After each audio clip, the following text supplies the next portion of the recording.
Time now for your forewarned weather with Garrett James.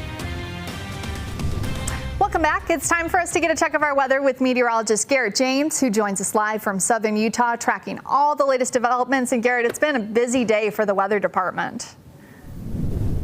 Oh, you're absolutely right about that. Definitely a very busy day. We're now tracking 2 flash flood warnings and a flood advisory out there at the present time. The flash flood warnings, one in Carbon County to the northeast. That's going to be lasting until about 9:45 tonight. And then one towards Cedar City and Canaryville. That one also till about 9:45 tonight. Then we can see the flood advisory in parts of Washington County.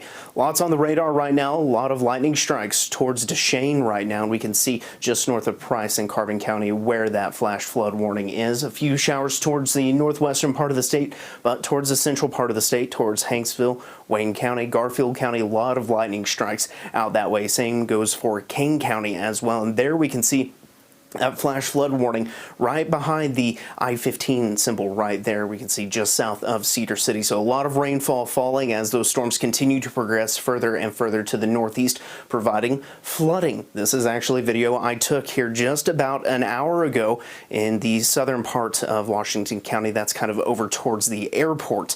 These storms, they're going to continue trekking further to the north. As they do so, flooding, small hail, gusty winds are going to be possible, and maybe a brief spin up can't be ruled out. However, the majority of these storms will be weakening as they work their way along the Wasatch Front. Now, as that happens overnight tonight, we are going to see more nocturnal thunderstorms overnight, and then we fast forward to roughly about 6, 7 o'clock, and we start to rinse and repeat. More thunderstorms developing in central and southern Utah. Once again, as these continue to progress, they could be fairly strong. However, severe weather is not anticipated, at least in the morning hours, but there could be maybe a few strong to borderline severe thunderstorms tomorrow afternoon once we get towards the afternoon and evening hours once again. So let's go ahead and take a look at the overall storm threat for Wednesday. We can see just a general risk for thunderstorms, not that marginal risk like we saw today. And then Thursday, the entire Beehive State is going to be blanketed with a general risk for thunderstorms. Tomorrow,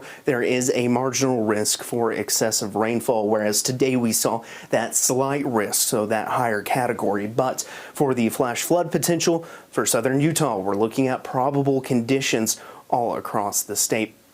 Today's highs, we saw 93 Moab, 75 Cedar City, 85 for St. George, 90 for Lake Powell. However, lows tonight, we'll be looking at temperatures falling into the 50s and a few 60s mixed in here and there. Highs tomorrow going to be a little bit cooler. Once again, only 90 for St. George and 87 for Salt Lake City. For the Wasatch Front, we're going to be looking at temperatures about 87 Wednesday, 86 Thursday, with storm chances continuing through Saturday. After that, we'll be looking at temperatures in the 90s for St. George. Storm chances through Friday. However, we dry out heading into next week. Courtney, back to you.